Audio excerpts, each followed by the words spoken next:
अस्सलाम वालेकुम। एमआरआई यानी कि मैग्नेटिक रेजोनेंस इमेजिंग एक बहुत ही इंपॉर्टेंट मेडिकल इक्विपमेंट है टू डायग्नोज डिजीज। इससे डिजीज को डायग्नोज करना बहुत ही इजी होता है।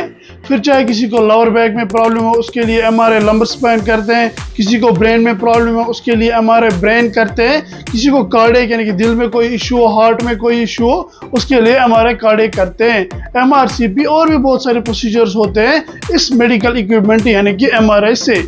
आज की वीडियो में हम इसी एमआरआई के बारे में बात करेंगे कि ये काम कैसे करता है, इसके क्या क्या एडवांटेजेस हैं, क्या क्या इसके डिसएडवांटेजेस है, इसमें क्या क्या पार्ट्स होते हैं। इसका जो ब्रीफली इंट्रोडक्शन है वो हम आज पढ़ेंगे। वैसे मैं आपको बता दूं इस प्लेलिस्ट में एमआरआई की जो पूरी फिजिक्स है यानी कि basic radiological physics of MRI जो है वो इसी प्लेलिस्ट में आएगी। सारे वीडियो इसी प्लेलिस्ट में आएंगे। वीडियो स्टार्ट करने से पहले मैं आपको बता दूं my name is Anish Qureshi और आप देख रहे हैं मेरा यूट्यूब चैनल। अगर आप चैनल पर नए हैं तो सब्सक्राइब करना मत भूलना।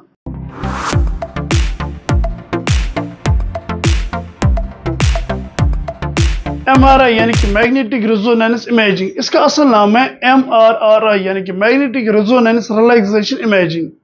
मैग्नेट का मतलब होता है जिसमें प्रॉपर्टी ऑफ अट्रैक्शन हो, और रेजोनेंस का मतलब होता है अगर हम किसी पार्टिकल को वाइब्रेट करें उसके बाद जो रेजोनेंस हो जाएगी वो नियर बाय पार्टिकल जो है वो भी वाइब्रेट होना स्टार्ट हो जाएंगे। या फिर रेजोनेंस का इसमें यह भी मतलब होता है जब भी हम किसी न्यूक्लियाई को किसी मैग्नेटिक फील्ड में रखते हैं उसमें एब्जॉर्प्शन हो जाती है किसकी, रेडियो फ्रीक्वेंसी की, और ये एनर्जी चेंज हो जाती है इसमें। इसके बाद आता है रिलैक्सेशन। रिलैक्सेशन का मतलब होता है जैसे टू कोलिजन्स होते हैं किसी भी न्यूक्लियर के बीच में, उसमें जो टाइम रहता है between one collision and another collision उसको कहते हैं रिलैक्सेशन टाइम। और इमेजिंग का मतलब होता है जो हमें इमेज आती है डिस्प्ले पे, एमआरआई की इमेज, इसलिए इसका नाम है एमआरआई यानी कि magnetic resonance relaxation imaging. MRI का दूसरा नाम भी है एनएमआर यानी कि न्यूक्लियर मैग्नेटिक रेजोनेंस भी इसका नाम है, या फिर स्पेक्ट्रोस्कोपी भी इसको कहते हैं। इस एनएमआर को पहली बार बनाया गया 1946 by Felix and Edward Pearson ने इसको पहली बार बनाया इन 1946 एंड 1952 में इनको नोबेल प्राइज भी मिला इस एनएमआर को बनाने में। यानी कि फेलिक्स सेम रोल अदा करता है इन द मैग्नेटिक रेजोनेंस जितना रोंटगन रोल अदा करता है एक्सरेज में। इसके बाद 1970 में पहली बार एमआरआई यानी कि मैग्नेटिक रेजोनेंस इमेजिंग टेक्निक को डेवलप किया गया by the Paul C Lauterbur in New York USA. यानी कि न्यूयॉर्क यूएसए में पहली बार एमआरआई टेक्निक को डेवलप किया गया by the Paul C Lauterbur. इसको फिर नोबेल प्राइज मिला इस अबाउट डिस्कवरी के लिए in the year 2003 with sir Peter Mansfield के साथ इसको नोबेल प्राइज भी मिला। इसने क्या काम किया, इसने रेडियो फ्रीक्वेंसी को ज्वाइन किया with the gradient magnetic field यानी कि रेडियो फ्रीक्वेंसी जिससे transmission of MRI signal easily होता है, इसको ज्वाइन किया किसके साथ, मैग्नेटिक फील्ड के साथ। क्या करने के लिए, to image proton density of human body, जो ह्यूमन बॉडी में प्रोटॉन डेंसिटी होती है उसकी इमेज करने के लिए यानी कि इमेज बनाने के लिए इसने ग्रेडियंट मैग्नेटिक फील्ड को रेडियो फ्रीक्वेंसी के साथ ज्वाइन किया।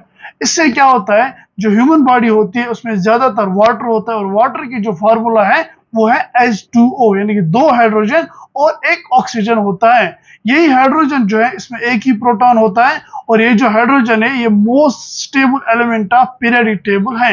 इसीलिए इसको यूज किया गया किसके लिए, टू इमेज ह्यूमन बॉडी। जो ह्यूमन बॉडी होती है या फिर जो भी लिविंग बॉडी होती है उसको इमेज करने के लिए इन्होंने इस प्रोटॉन डेंसिटी को यूज किया। इसमें क्या होता है, जैसे हम न्यूक्लियाई को किसी भी एक्स्ट्रा मैग्नेटिक फील्ड में रखते हैं ये एब्जॉर्ब कर देता है एनर्जी और फिर रिलैक्स यानी कि रिलैक्सेशन कर देता है और after some time unique energy release करते हैं to the nuclei and it is environment. यानी कि रिलैक्स कर देता है, रिलैक्स करने के बाद ये यूनिक एनर्जी रिलीज कर देता है to the nuclei and it is environment. ये वाली जो प्रॉपर्टी है एब्जॉर्ब एनर्जी फिर relaxation and after some time unique energy release कर देना, ये बेस बनाती है एमआरआई की। This property of proton forms the base of MRI यानी कि मैग्नेटिक रेजोनेंस इमेजिंग।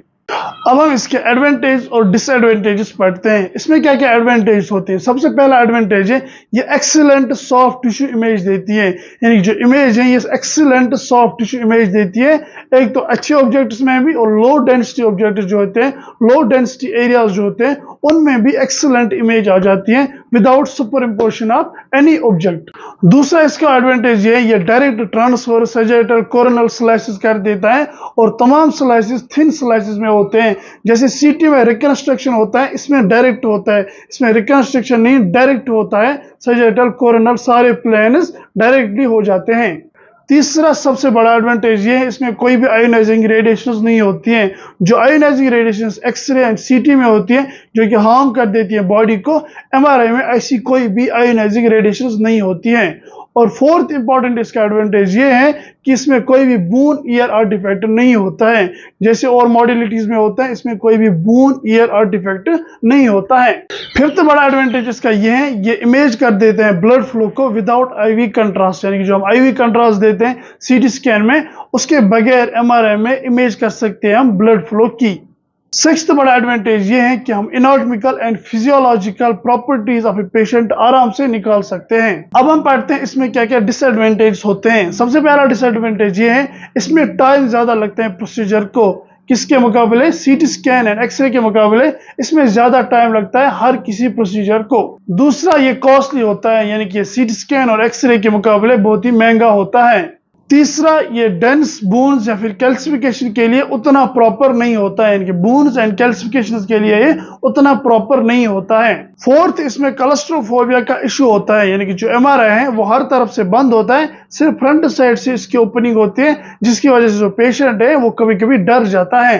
फिफ्थ, इसका डिसएडवांटेज ये है, ये मेटल अगर कोई भी इम्प्लांट होता है उससे ये इंजरी कर सकता है, क्योंकि इसमें मैग्नेट होता है, ये अट्रैक्ट कर देता है मेटल को, किसी भी मेटेलिक ऑब्जेक्ट को। तो ये थे एमआरआई के एडवांटेज एंड डिसएडवांटेज। आपको ये बात याद रखनी है कि एमआरआई बहुत ही यूजफुल मेडिकल इक्विपमेंट है, दो ये कॉस्टली भी होता है, इसमें क्लस्ट्रोफोबिया भी है, इसका जो टाइम है ज्यादा लगता है, लेकिन ये पेशेंट के लिए बहुत ही यूजफुल, और इसमें कोई भी आयोनाइजिंग रेडिएशन नहीं होती है जो कि हार्म कर देती है पेशेंट को। पार्ट्स ऑफ एमआरआई में सबसे पहले मैग्नेट्स आता है, जिसमें सबसे पहले आता है परमानेंट मैग्नेट, उसके बाद आता है रेजिस्टिव इलेक्ट्रोमैग्नेट, और लास्ट में आता है सुपर कंडक्टिंग इलेक्ट्रोमैग्नेट। इसके बाद आती है हमारी कॉइल्स, जिसमें शिम कॉइल्स होती हैं, आरएफ कॉइल्स होती है, ग्रेडियंट कॉइल्स होती हैं। इसके बाद आते हैं sequences, spin echo sequences, spin spin sequences, फिर रिलैक्सेशन टाइम्स भी आता है, T1 relaxation time, T2 relaxation time, comparison between T1 and T2 relaxation time. इसके बाद आता है T1 weighted image, T2 weighted image, photon density, ये सारी चीजें आते हैं। उसके बाद आता है एमआरआई आर्टिफैक्ट्स भी आता है। इसके बाद आता है एमआरआई सिग्नल्स क्या होता है, आरएफ सिग्नल्स क्या होता है, फ्रिंज फील्ड्स क्या होता है, मैग्नेटिक फील्ड्स क्या होता है, ये सारी चीजें आती हैं एमआरआई में। इन सब चीजों के बारे में हम डिटेल वीडियो बनाएंगे टाइम टू टाइम। पहले हम एमआरआई मैग्नेट्स पढ़ेंगे, इसके बाद कॉइल्स पढ़ेंगे, इसके बाद T1 relaxation time, T2 relaxation time, ये सारी चीजें पढ़ेंगे। आज की वीडियो में हमने इंट्रोडक्शन ऑफ एमआरआई पढ़ा कि एमआरआई क्या होता है, ये काम कैसे करता है और इसमें क्या क्या पार्ट्स होते हैं। वीडियो अच्छा लगा हो तो इसको शेयर करना मत भूलना। तो मिलते हैं नेक्स्ट वीडियो में, तब तक के लिए अल्लाह हाफ़िज़।